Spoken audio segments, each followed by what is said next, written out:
माँ लक्ष्मी जी की अद्भुत कहानी सुनने मात्र से ही सारी मनोकामना पूर्ण होगी। एक बार बैकुंठ लोक में भगवान विष्णु जी अपने आसन शेषनाग पर बैठे बैठे बोर हो गए तो उन्होंने सोचा, चलो पृथ्वी लोक पर जाकर आता हूँ। वैसे भी कई साल बीत गए थे धरती पर गए, इसलिए वो फटाफट अपनी यात्रा की तैयारी करने लगे। विष्णु जी को तैयार होता देख लक्ष्मी जी ने उनसे पूछा कि आज सुबह सुबह कहाँ जाने की तैयारी हो रही है स्वामी। विष्णु जी ने कहा, हे प्रिय, मैं पृथ्वी लोक पर घूमने जा रहा हूँ। भगवान विष्णु जी से यह शब्द सुनकर लक्ष्मी जी ने कहा, हे भगवान, क्या मैं भी आपके साथ पृथ्वी लोक चल सकती हूँ। विष्णु जी ने कुछ देर सोचा, फिर कहा, एक शर्त पर आप मेरे साथ चल सकती हैं। शर्त यह है कि आप पृथ्वी पर पहुंचकर उत्तर दिशा की ओर नहीं देखेंगी।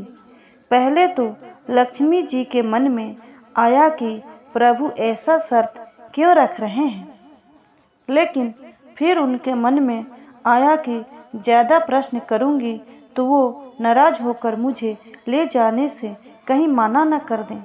इसलिए लक्ष्मी जी ने ठीक है कहकर अपनी बात मनवा ली और सुबह सुबह माँ लक्ष्मी जी और भगवान विष्णु जी धरती पर पहुँच गए। तब सूर्योदय हो रहा था। रात को बरसात होकर हटी थी। चारों ओर हरियाली ही हरियाली थी। उस समय चारों ओर बहुत शांति थी और धरती बहुत ही सुंदर दिख रही थी। सफर के दौरान माँ लक्ष्मी जी मंत्रमुग्ध होकर धरती को देख रही थीं और इन सब में वो भूल गईं कि अपने पति को वो क्या वचन देकर आई हैं। लक्ष्मी जी चारों ओर देखते देखते कब उत्तर दिशा की ओर देखने लगी, पता ही नहीं चला। उत्तर दिशा में माँ लक्ष्मी जी को एक बहुत ही सुंदर बगीचा नजर आया और उस बगीचे की तरफ से भीनी भीनी खुशबू भी आ रही थी और बहुत ही सुंदर सुंदर फूल खिले थे। वहाँ एक फूलों का खेत था। माँ लक्ष्मी जी बिना सोचे समझे उस खेत में चली गईं और एक सुंदर सा फूल तोड़ लाईं। लेकिन यह क्या, जब माँ लक्ष्मी जी भगवान विष्णु जी के पास वापस आईं तो भगवान विष्णु जी की आंखों में आंसू थे। भगवान विष्णु जी ने माँ लक्ष्मी जी से कहा कि कभी भी किसी से बिना पूछे उसका कुछ भी नहीं लेना चाहिए और किसी को दिया वचन भी नहीं तोड़ना चाहिए। माँ लक्ष्मी जी को जब अपनी भूल का पता चला तो उन्होंने भगवान विष्णु जी से इस भूल की माफ़ी मांगी। इस पर भगवान विष्णु जी ने कहा, माना कि आप मेरे प्रिय हो, फिर भी जो भूल आपने की है उसकी सज़ा तो आपको ज़रूर मिलेगी। जिस माली के खेत से आपने बिना पूछे फूल तोड़ा है, जो कि एक प्रकार की चोरी ही है, इसलिए अब आपको 3 साल तक माली के घर में नौकर बनकर रहना पड़ेगा। 3 साल के बाद मैं आपको बैकुंठ में वापस बुलाऊंगा। माँ लक्ष्मी जी ने चुपचाप सर झुकाकर हाँ कर दी। उस दिन माँ लक्ष्मी जी एक गरीब औरत का रूप धारण करके उस खेत के मालिक के घर गईं।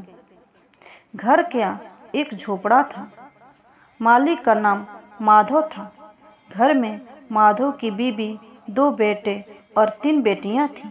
सभी उस छोटे से खेत में काम करके किसी तरह से गुजारा करते थे। माँ लक्ष्मी जी एक साधारण और गरीब औरत बनकर जब माधव के झोपड़े पर गईं तो माधव ने पूछा, बहन, तुम कौन हो? मुझसे इस समय तुम्हें क्या चाहिए? तब माँ लक्ष्मी जी ने कहा कि मैं एक गरीब औरत हूँ। मेरी देखभाल करने वाला कोई भी नहीं है। मैं कई दिनों से खाना भी नहीं खाई हूँ। मुझे कोई भी काम दे दो, इसके बदले में मैं तुम्हारे घर का सारा काम कर दिया करूँगी। बस मुझे अपने घर के एक कोने में आसरा दे देना। माधव गरीब जरूर था, किंतु बहुत ही अच्छे दिल का मालिक था। उसे दया आ गई, लेकिन उसने कहा, बहन, मैं भी बहुत ही गरीब हूँ। मेरी कमाई से मेरे घर का खर्च बड़ी मुश्किल से चलता है। अगर मेरी 3 बेटियों की जगह 4 बेटियां भी होती तो भी मुझे जैसे तैसे गुजारा करना ही था। अगर तुम मेरी बेटी बनकर जैसे रूखा सूखा हम खाते हैं उसमें खुश रह सकती हो तो अंदर आ जाओ। माधव ने माँ लक्ष्मी को अपने झोपड़े में शरण दे दी। माँ लक्ष्मी जी 3 साल तक माधव के घर पर नौकरानी बनकर रहीं। जिस दिन माँ लक्ष्मी जी माधव के घर आई थी उसके दूसरे दिन ही माधव को फूलों से इतनी आमदनी हुई कि उसने उसी दिन शाम को एक गाय खरीद ली। फिर धीरे धीरे माधव ने काफ़ी ज़मीन भी खरीद ली। उसने सबके लिए अच्छे अच्छे कपड़े भी बनवाई। एक बड़ा पक्का का घर भी बनवा दिया। अपनी तीनों बेटियों और अपनी बीबी के लिए गहने भी खरीद कर दिए और उसके घर शरण लेकर रह रही माँ लक्ष्मी जी को भी उसने वो सब दिया जो अपनी बेटियों को दिया था, क्योंकि वह लक्ष्मी जी को भी अपनी बेटी जो बना लिया था। भले ही उसको ये नहीं पता था कि वह लक्ष्मी जी हैं। पहले से कई ज़्यादा सुखी और समृद्धवान माधव के मन में हमेशा यही ख्याल आता था कि यह सब इस महिला के शुभ कदम मेरी झोपड़ी में पड़ने के साथ ही मुझे मिला है। इस महिला ने एक बेटी के रूप में मेरे जीवन में आकर मेरी किस्मत ही बदल दी है। 3 साल लगभग बीत चुके थे, लेकिन माँ लक्ष्मी जी अब भी घर में और माली के खेत में काम करती।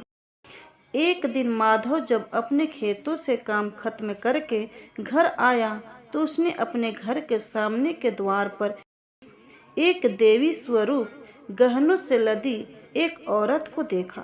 ध्यान से देखकर पहचान गया, अरे यह तो मेरी मुंह बोली चौथी बेटी यानी वही औरत है।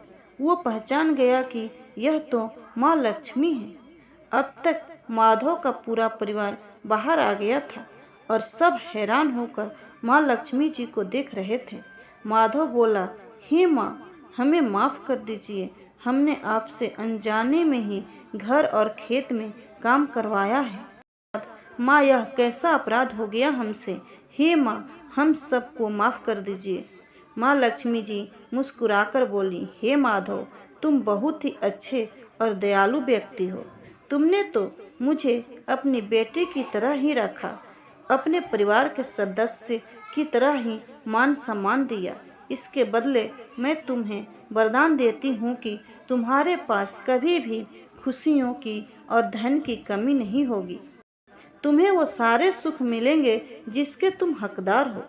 तुम्हारी हर मनोकामना पूर्ण होगी। इस कहानी को सुनने कहने वाली की भी हर इच्छा पूरी होगी।